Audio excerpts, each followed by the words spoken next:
Good morning and welcome to Morning Coffee with Brigid. I'm Brigid Burke, and today's the 19th of March, 2025.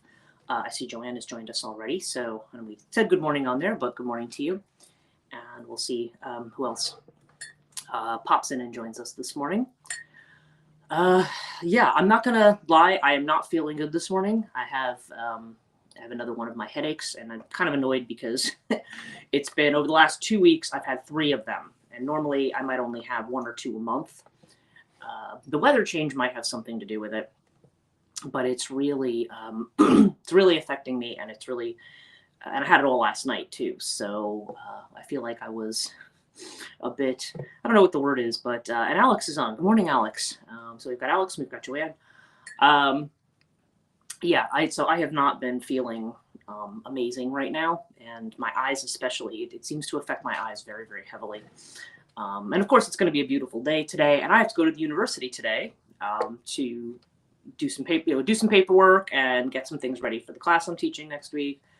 And I was going to meet a friend at the university for dinner, which I think that's still going to happen. But I'm like, it's going to be absolutely gorgeous here today. It's going to be like 66 and sunny. So I'm a little cranky about the fact that I'm waking up with this headache this morning, but I'm trying to kind of power through it. And I'm with Brigid. I'm dealing with a lot of pain. Hope you feel better very soon. Oh yeah. I'm sorry to hear that, Alex. Yeah, yeah, I don't know. And I know Joanne wasn't feeling good last week either. So I just think there's something about, or actually even earlier this week. Yeah, I think it's just probably the weather change, and I'm cranky, achy, and not very people-y or social media.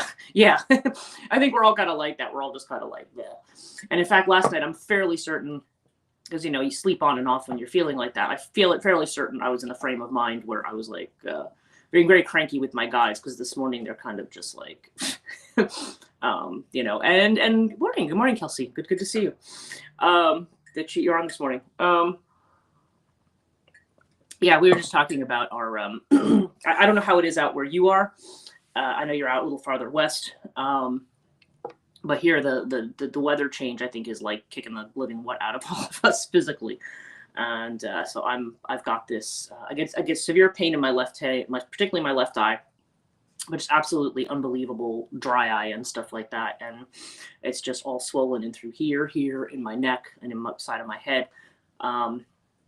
And it's very annoying. But the thing I'm hoping is that the fact that I went to when I went to bed last night, it was kind of starting. I'm hoping that means that it's had like 8-9 hours to kind of work through itself, that maybe it'll be over by lunchtime, because that's when I really need to get out of here. I also discovered that I need to renew my driver's license. And the way they do it now in New Jersey is that I have to make an appointment. I used to be able to renew by mail all the time, and now you have to do it by appointment. And unfortunately, the earliest appointment I can get is 4 days after it expires. And good morning, Suda. So, so I'm like, great, I'm going to have like 4 days. And then they don't give you the license right away. They mail it to you. They no longer, because it used to be they would do it, they would print it up, and then they would give it to you. And now they don't do that for whatever reason. So my birthday week, I'm not going to have my driver's license. It'll be expired. So that really sucks. But you can't do anything about it, because I literally took the earliest appointment I could absolutely get. And probably, I think I got the thing in the mail earlier this month, but initially it was saying renew online. And then when I really looked into it, it was like, no, you do have to go in. I went to try to do that, and it said, go in person. So I'm not excited about that. So I guess my birthday week, it's going to be whoever can pick me up to go out. I can go out with them that week. Otherwise, it'll have to be before or after, once I get a piece of paper back again. And that's going to be great trying to drive to classes too. I'm not quite sure how that's going to work. But anyway, so just more. That'll be more. It's a real ID. Actually, I'm not doing real ID. I am going to be doing just the regular, because I already have a passport that I use, and I don't really need a real ID. Real ID I would need if I was going to use my license to travel. So this is just my standard renewal. And if I wanted to do real ID, I mean, I could have made an appointment to upgrade to real ID, but I just said, no, I already have one of those. And I don't, given I'm moving, I don't really need one. I just need a license to be able to legally drive in the state of New Jersey. That's all I need right now. So, so we'll see how that gets sorted out. I've got another a month or so to worry about it. So yeah, anyway, I'm not feeling the greatest this morning. So I think what I want to do is just jump right into doing some readings for everybody today. This is the last day before the equinox, so this is technically the last day of winter, I guess you could say. And you know, and it is going to be a beautiful day. And then it's going to get cold again up here, so go figure. But that is March for you. So what I'm going to do is I'm going to start. I have really like 4 decks here, and I'll see how far I get through these. And Suda says true. Yeah. I'm going to. I have my Crowley deck, and I'm going to start with that one. I'm going to pull a few cards from that just for us for today. And I actually pulled out today, I have the Yogic Path Oracle, which I pulled out, which I know a lot of us like. And I also have the Fairies Oracle, too. We'll see whether or not how many of these I actually get to this morning. But let's see what we've got here. So, yeah. And let's put this on.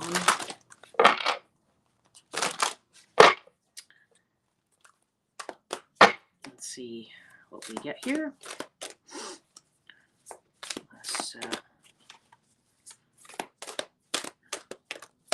Yeah, I'm trying to recall if like having 3 headaches in this short period of time is normal, but it actually might be for this time of year. I think I just have convenient amnesia when it comes to that. Oh wow. Okay, there's 1, 2, 3, 4, 5, 6, 7 cards popped out. So love the art on the Crowley deck. Yeah, Lady Frida Harris's art. It's really beautiful. Okay, well, 7 cards wanted to pop out, so we'll go with the 7 cards, and we'll translate those. I'm all for going with the program, going along with whatever happens. And our first card is everybody's favorite, the Tower.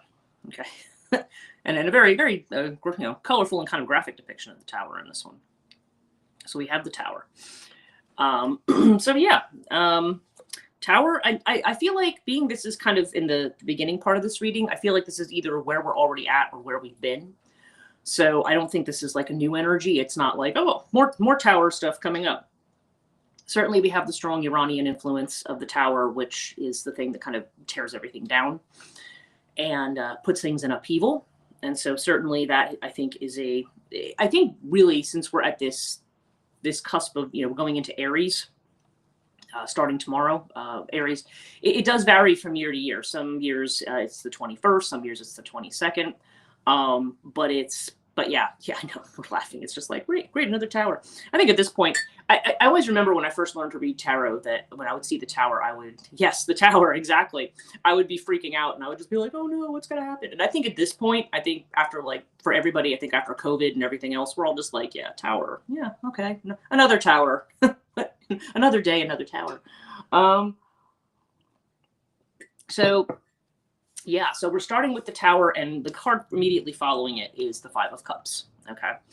So, yeah, I kind of reading these two together a bit because I feel like there's this things have come crashing down, and we may be mourning those things that have been lost. Okay, 5 of Cups is where we're looking at looking at what has collapsed and looking at what collapsed with sorrow. So yeah, so we've got this energy of of collapse here, and with it we've got the 10 of Wands. Okay, so the 10 of Wands has to do with oppression, right? So we are feeling this may be this sense of feeling very overwhelmed, like we're carrying too many burdens. And really then if we're looking at that sense of getting back to the past, I feel like that getting back to the past may have more to do with, this may be, if we're feeling overburdened right now, we may be looking back to a time maybe when we weren't so burdened, when we didn't really feel that way. But 10 of Wands what is it showing? Saturn and Sagittarius. It's definitely this energy of, we needing to drop burdens, needing to let things go. And we may still feel like we are carrying way too much. And I often feel like, and often the 10 of Wands is we're trying to carry too much on our own. I was thinking today about the way that the fire cards work and the way that we are kind of, we can get very inspired It's that energy. I think Jung would refer to it as kind of the puer senex energy, when you're on that axis of the youthful energy of puer or puella, which is boy or girl, and then you have that energy of senex, which is the old man. Okay, so that's often been interpreted as the more Saturnian energy, maybe something connected more with the hermit, whereas the youthful energy, it's the aces. I like the Vlad the Impaler tarot description of the tower, where it takes the view of all this chaos going in and around, but I'm still standing. Yeah, you know, that actually, when you bring that up, you know, it kind of reminds me. There was a meme. There's several of these kinds of memes, but there's the one where there's like this big like tornado, and everything's behind this guy, and like everything's like and he's out there with his lawnmower, just pushing his lawnmower in his yard, and he looks happy. This is this old guy. I don't know why. I mean, I know there's different varieties of memes that kind of look like that, but for some reason, when you mentioned that, Joanne, that just kind of popped into my head. Oppression. So yeah, but there's this sense that a lot of times when we get very energized, we tend to carry too much. We tend to say, oh, I can do this, and you know what, I can also do this, this, this, and this. Now, those of us who are generators, this may be kind of a normal pattern of behavior, because a lot of times you do get very energized and you're like, okay, I'm gonna get out and I'm gonna do all this stuff. And as I do all this stuff, you know, you're excited, you're pumped, you're just kind of like you're you know, really flying through that to-do list, right? And you're kind of like, okay, oh good, I got all these things done, now I can do all these things. And you know, so we start to feel very, very confident in our ability to get things done. And then what happens though is you have a crash out. And whether or not it's this kind of a crash out, or whether it's just the unexpected circumstances of things, I think one of the things is, when we think about going with the flow, is that we also we like to flow with our energy. And I know personally, if I'm having a very ambitious feeling day, like if I wake up and I feel really good and I feel like I can do a lot of stuff, sometimes I actually do try to do it, because I figure, okay, I might not feel this way tomorrow. And that's kind of the way you've almost got to look at it. It's almost like a one day at a time thing. But also, I feel like the 10 of Wands can be other burdens that we've carried for a long time. Because the burdens we carry, again, we don't exist in a vacuum. So there's the stuff that's going on for us, but then there's all the stuff that's going on with respect to people around us, and what they're doing, and what the way in which we may feel that we need to carry things for them. Because oftentimes, if you are a person who's empathetic and you're caring, when other people are going through things, you want to reach out, you want to help. You're not the kind of person who's like, oh, well, F you, I'm just gonna, you know, your house is burning down, not my problem. I mean, a lot of us are not like that. A lot of us feel like, well, what can we do to help, right? We're of that kind of a nature. And so, which is good. I mean, it's not gainsaying that, but it always kind of circles back to the idea of, have we taken care of ourselves? If we are going to take care of others, we also need to make sure, extra care, that we take care of ourselves. Be extra sure that we take care of ourselves. I don't even know. My sister left me a long message this morning. She's finally learning to read tarot, and so she did like a bunch of readings, and she's just rattled them all off. And I'm like, okay. And then I just kept saying the wrong cards while I was trying to respond to her message, and I was just like, my command of English is not great today, but that does happen when I get headaches. So anyway, yeah, our first three here is very suggestive of the fact that there's been a breakdown of something, and we may be mourning, we may be wishing we could get back to a place where we felt secure, felt familiar, where things perhaps were not broken down. But I feel like there may also be a necessity here of having to drop a burden. In other words, this may be happening because of this. There may be too much, and when we can't decide what to let go of, sometimes the universe decides for us what we're going to let go of. Now, our next card here is the Prince of Wands, which is the King of Wands. Okay, so this is the kind of energy I'm talking about, whether it be the King or Queen of Wands. This energy is that, yeah, there's actually still quite a lot of fire in this reading. We are carrying too much, but we still, I think there's almost a sense of a confidence there. We're still confident we can finish the project. We're still confident we can do the thing. And maybe it's saying that we still can do the thing. We can finish what needs to be finished. Also, what's kind of jumping into my head is the consideration that maybe there's going to be a different way to do things, that we still can achieve our objectives or sometimes the loss may allow us to recreate or refocus on the things that are important. And we have it with the Three of Wands. So the Three of Wands to me this is a collaborative card to me. It's to me, the difference between the 2 and the 3 in both cards, if you look at the Rider-Waite deck, is you have a person standing on the shore. In one, they're holding a globe in their hand in the Two of Wands. And in the Three of Wands, they're kind of hanging onto one of the staves and looking out and watching ships come in. So one is like, we're making the decision to get out there. The 3 is kind of like, okay, ship is coming in and now it's time to manifest something. But I also feel the Three of Wands has to do with the resources of others, the way in which we connect with others, the way in which we work collaboratively. Okay, there's a sense of collaboration with this. And I think it's almost suggesting here, maybe the Prince of Wands could even be a person. There could be somebody with whom you could collaborate, with whom you can, whatever has been lost here. Okay, and however oppressed and overwhelmed we may feel right now, there may be somebody else there who has the resources, who can help us, who can help us do things. And I kind of feel that that's the case. Court cards sometimes are people and sometimes are not, but in this case, because it's next to this Three of Wands, I almost feel like, yeah, there's another person who has the resources, who has what it takes so that you can, that we can think about manifesting our dreams. But of course, we have it with the Four of Pentacles again, and this is the Power card in this deck. So what does Four of Pentacles say? Now, as we discussed a couple live streams, probably last week maybe, when we talked about the Four of Pentacles, I think what we're looking at here is there's been a collapse of something. There's that healing from that collapse. There's that need to get over things, to get past things. And at the moment, things might feel very overwhelming.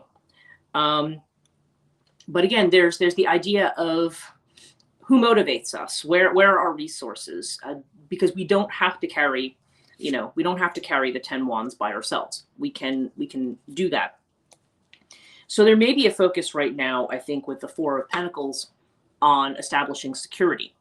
Okay, there might be more. This might be more about, if the house is burned down, let's focus on rebuilding the structure first before we talk about moving into it, right? Let's talk about what we need to do to reestablish that security and who can help us with that along the way.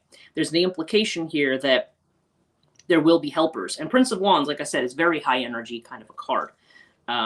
It's it's kind of this culmination of the fire suit. So there, and of course he's driving this chariot with a lion in this particular deck.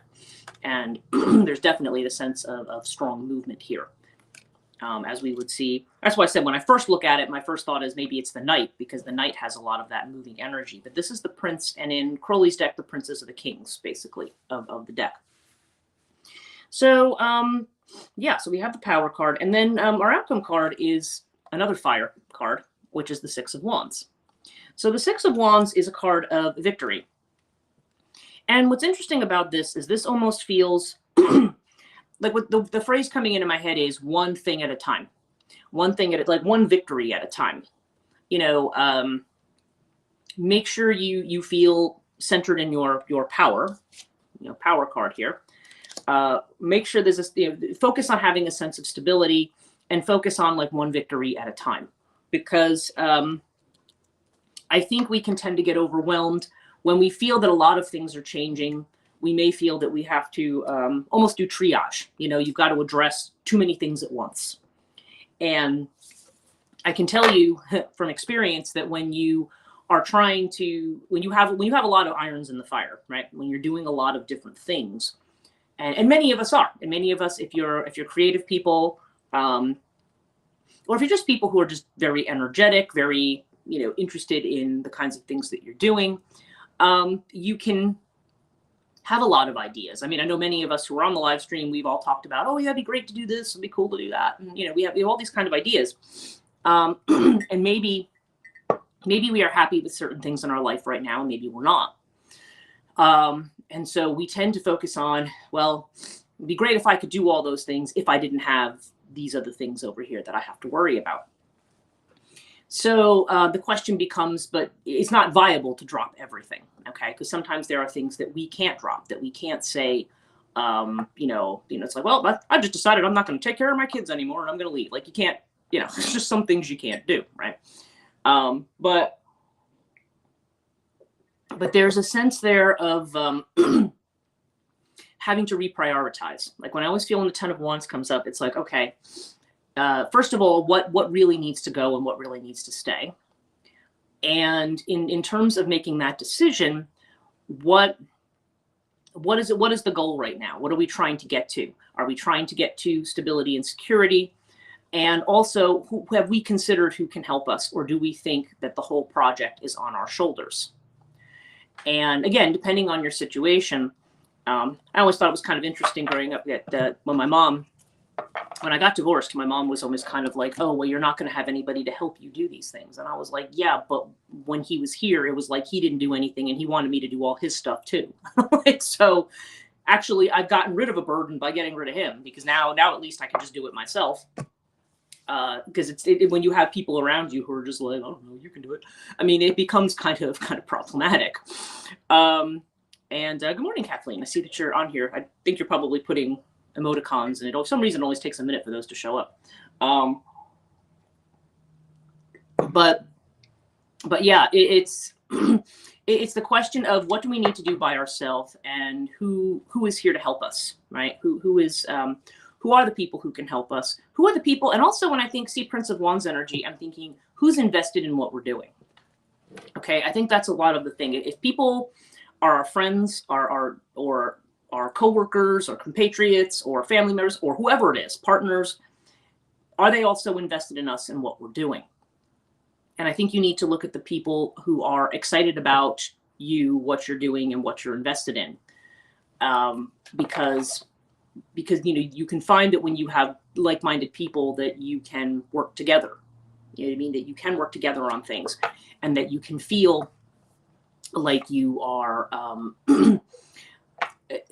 that way it's kind of like the many hands make light work. You don't necessarily need to do everything by yourself. Now, again, it varies for everybody what that actually will mean.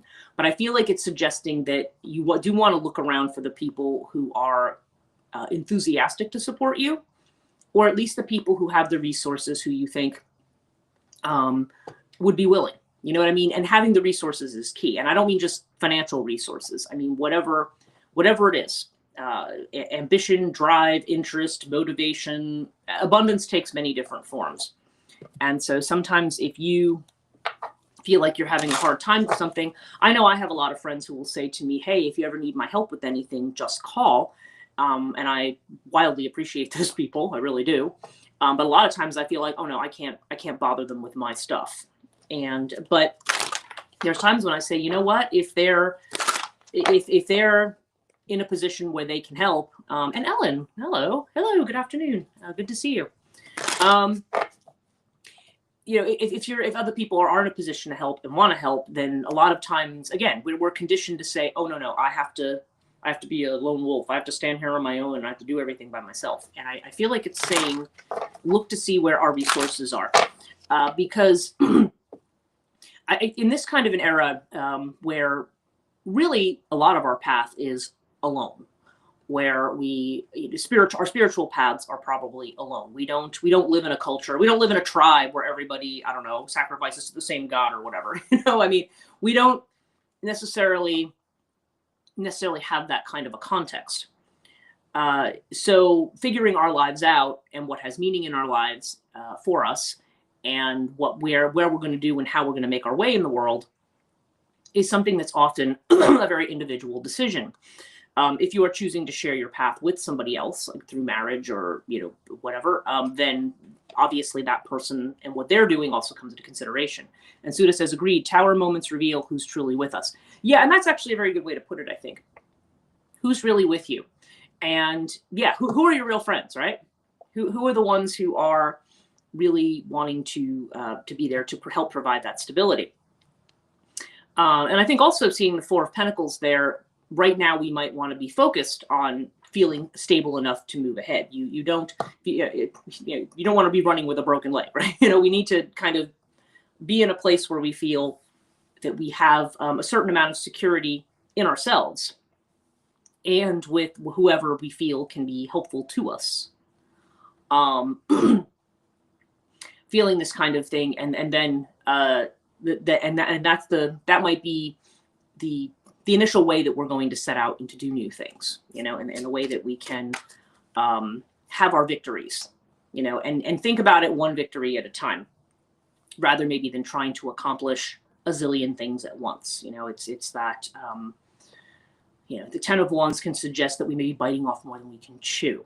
And so that's something that it also needs to be considered.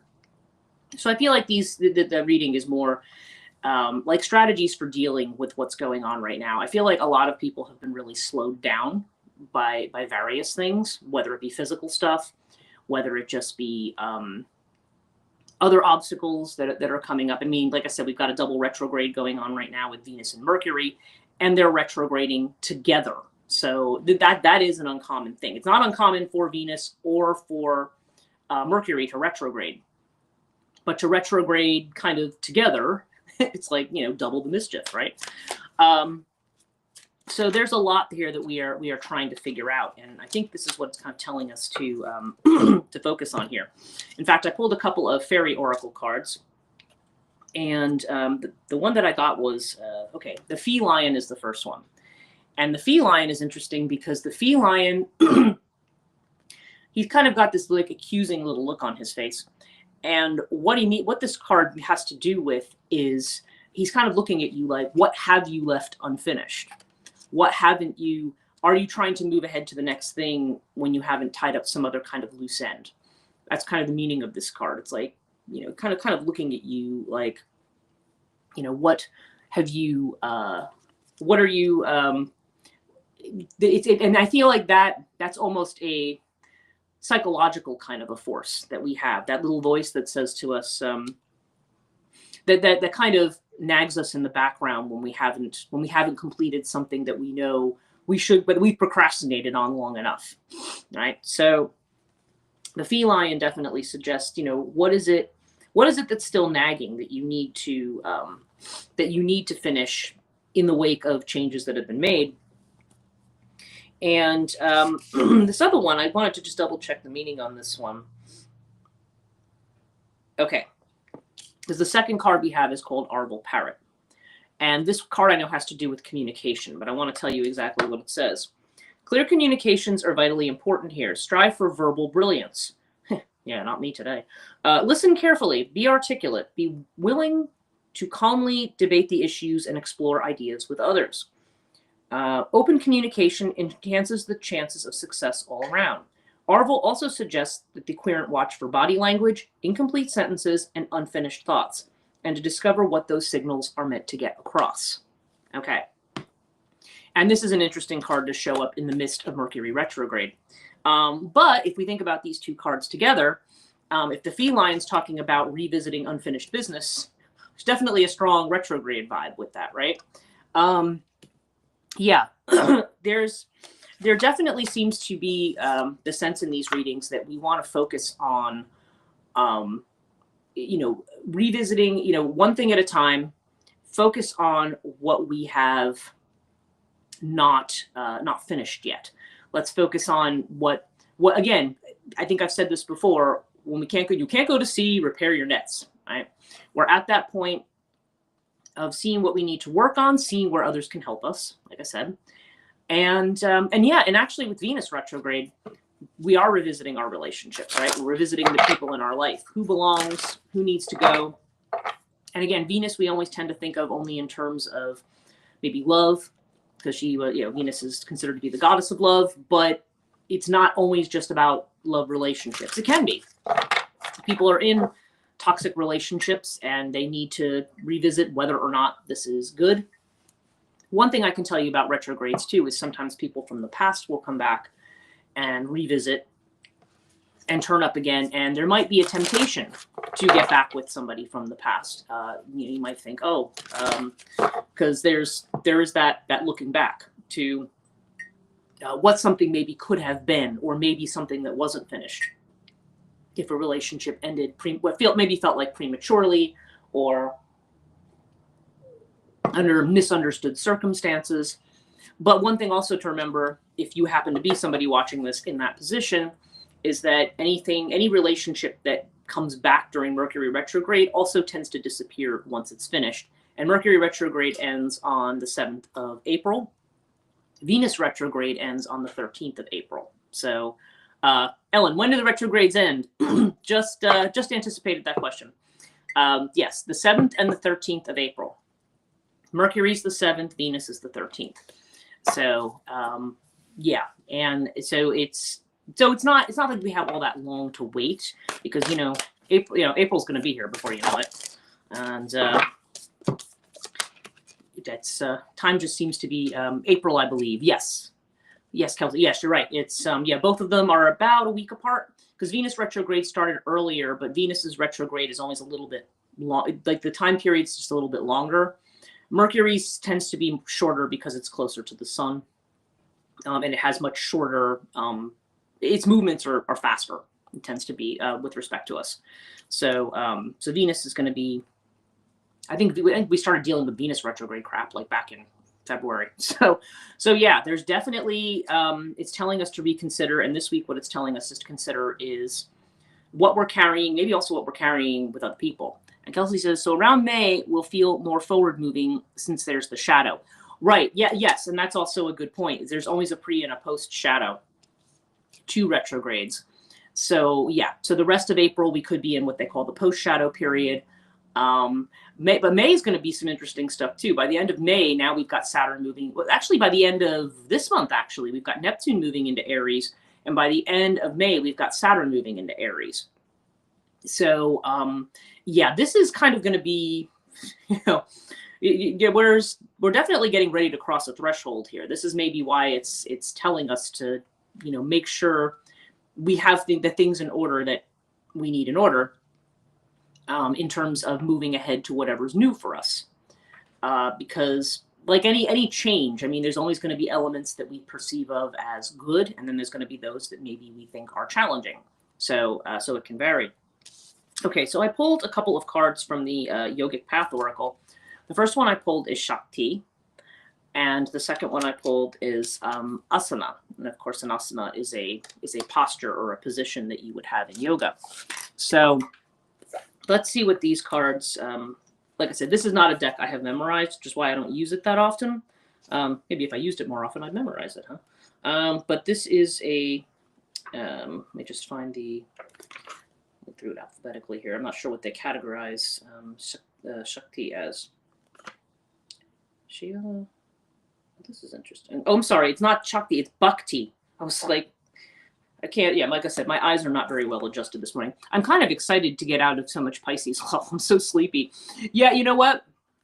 And it's funny, we're talking about all this fire energy, right? It could be that a lot of us are feeling a little watered down right now. So yes, I can totally see what you're, I can totally agree with that, actually. Would love to see some things start to move ahead. Although I don't know, maybe that's what it's kind of talking about, because I'm also like, yeah, I'm anxious to see it move ahead, but I'm also kind of anxious to kind of not have things move too fast right now. I don't know. It's interesting. Okay, so Bhakti is devotion. And it says, you have begun walking a path of devotion, Bhakti Yoga. You are devoted to something greater than yourself, your body, your possessions, or your desires. This dedication is to the divine. Now is the time to ask yourself, what does divinity mean to me? When do I feel close to the divine? Paths to Bhakti Yoga include kirtan, devotional mantras, meditations, and prayers to the gods and goddesses, offering services to those in need, spending time in nature. The selfless path of Bhakti Yoga takes you to the greatest ecstasy of all, the bliss of devoting yourself to spirit. Now, Bhakti is a very, certainly within Hinduism, it's a path that certainly has a lot to do with puja and with making offerings. When one does Bhakti mantra, they are, oftentimes you almost picture, taking flower petals from the heart and offering them to whoever the deity is or whoever to the guru is. Through that devotion, it's like you connect yourself. I think Amma had said it turns the deity kind of into a ladder that you can climb, so to speak, because any image of divinity is ultimately just a mental construct. It's just something that we use to move from one space to another. But nonetheless, showing devotion to that image, we might say, oh, well, that image isn't the real thing. that's a lot of things that we see in Western monotheism. It's just like, oh, like in Islam in particular, where it's just kind of like you cannot have any images because, you know, God is beyond images. Well, yes, they're right. God is beyond images, but your brain does not work in non-images. It needs something to connect with. Hey, sorry I'm late. Oh, hey, Alistair, better late than never. Good to see you. Good afternoon where you are. Yeah, we were just doing some more cards, and I just did the Bhakti card. So much refuge in Bhakti, definitely this phase. Yes, and yeah, I definitely can relate to that. And yeah, doing Bhakti is, I feel like, interestingly, like when they compare it to Vedanta and to other paths, they'll say like, oh, like somehow Bhakti is an inferior path or a path for people who don't have a lot of mental discipline. But I'm like, no, actually, Bhakti can actually be an extraordinarily powerful path. And for people who are not obviously practicing Bhakti per se, like within the context of Hinduism or Buddhism or something like that, Bhakti can just still be that devotion to, you know, to whatever your image is. I mean, if somebody, you know, is a Christian and they have a devotion to the figure of Jesus, then that's your devotion. If you're a pagan of a more Western variety, whatever your deity is, you can show that devotion, you know. That there's a path where when you have that as their focus, the whole idea of Bhakti is that you absorb the qualities of the deity in some way, or that deity is able to, whatever it is. People who follow darker deities, it's kind of like, okay, they're going to take you on a path of showing you, you know, kind of what needs to be integrated, right? I was listening to a lecture about Radha and Krishna Bhakti last night. What a coincidence. And that's interesting too, Alistair, because I actually got the Radha card was the first one that I got this morning. So I got Radha and I got Bhakti, and then you got that. So yeah, that is an interesting synchronicity there. The second one that we have is asana, which has to do with, again, as I mentioned, yogic postures. So let's see what that card means. Asana. Okay. Your physical body is the key to your evolvement, but it's just the first portal. The asana, yogic body postures you have been practicing have been preparing for you for true asana, to sit in stillness with the truth. These shapes and movements have removed the cobwebs of your limiting self, creating space for the silence of your mind's forest. You are one of those who realizes the true intention of asana and the one paving the way for others to see this bodily practice is really just a way to come face to face with yourself. Continue to cultivate your practice and move deeper into its core purpose, flow of energy in the body for the evolution of the spirit. And that's interesting because we certainly have been talking a lot about care of the physical body. Did a Lakshmi Puja last night as well. Oh, well, that's certainly a very good one, because you know Lakshmi does bring that abundance. And I want to extend Radha Krishna bhajans so much. Oh yeah, it's yes, actually. So now I'm thinking back to the amateurs because yeah, there was quite a lot of those actually. But yeah, trying to find them. Well, I don't know. I imagine what would be who would do them locally, but there might be. But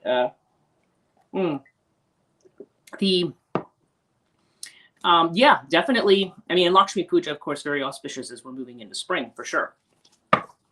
Yeah, so this is interesting. So there's this focus on the body, and there's focus on devotion, and I feel like to a certain degree that's kind of what our reading was saying. You know, focus on taking care of yourself, focus on finding your sense of security, and focus on your connection to the divine, or if for people who don't like that phrasing, connection to whatever the bigger picture is, because you're not, even if you're not somebody who is theistic in any kind of a sense, then you still have a connection to the bigger system. Okay, we're back to our idea of connecting to community, connecting to where you are in that vast ocean of spirit, right, or of just influence. So okay, so I'll do one last reading.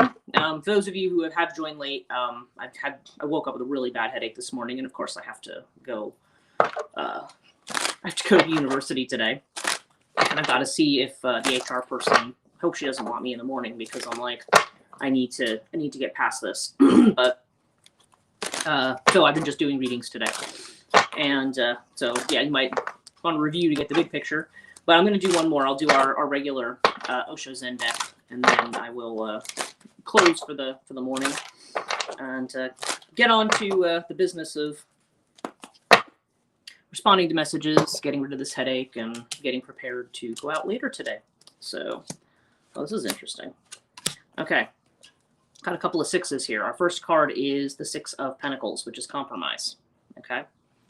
And again, we have talked a lot about this card. So that's interesting because the implication there, given the reading that we just did, is where are we compromising our truth? Where are we devoting our energy where maybe it doesn't need to be devoted? Okay, where do we want to share our resources? And that gets back, I think, to the idea of who our friends really are, right? Who are the ones who are really supporting us, and who are the ones who are either taking from us without really caring, or the people who kind of leave us feeling drained of our energy. So kind of thinking about those things. The inner feeling of which we're unaware, Six of Cups. Okay, we've got this card again a lot recently. Again, that implies to me that looking back to the past with nostalgia. And nostalgia doesn't have to be bad. Nostalgia can be kind of a sweet thing, but we don't want to be stuck in the past. So again, there's this idea of there's some kind of past attachment in the present that we still feel we need to give to. Okay, that's the way I would read that. And the external feeling of which we are aware is that we are fighting. And I almost feel called out by this one because I just feel like lately, when I'm not on live streams and stuff, I feel like I'm very whingy, whiny, going around going, why is this going like this? You know, the old, that kind of thing. I find myself doing that a lot when I'm around the house. And then I'm like going, look at myself. I'm like, stop being whingy, bitch. Stop doing it. Just get on with it. But it's the fighting. It's the fighting. This is this Knight of Swords energy. And yeah, it's this idea that we are fighting to retain something, or we are fighting to keep something the same. Okay. And thus we are postponing. We have the Four of Swords. There's a healing component to this card, obviously. Four of Swords is the person who needs to heal.